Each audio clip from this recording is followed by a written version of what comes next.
යශෝදරා මහරහත් තෙරණින් වහන්සේට මාගේ নমස්කාරය වේවා. සිතින් කයින් වදනින් යම්කිසි වරදක් වුණා නම් සමා වේවා. යන අදිෂ්ඨානයේ යුක්තව යශෝදරා මහරහත් තෙරණින් වහන්සේගේ ගුණයන් හදවතේ මවාගෙන මේ විදියට ඔබ ශ්‍රවණය කරන්ට. යශෝදරා මහරහත් තෙරණින් වහන්සේගේ ගුණ බලයෙන් ඔබ හැම කෙනෙක්ටම යහපත සෙත ශාන්තිය උදා වේ. මම ඇතා බැඳි වෙවේ හාමුදුරුවෝ.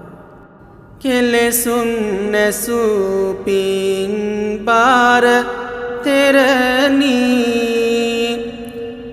ලෝකොත්තර මාග පිළිපන් තෙරණී අකුසල දුරු කළ අරිහත් තෙරණී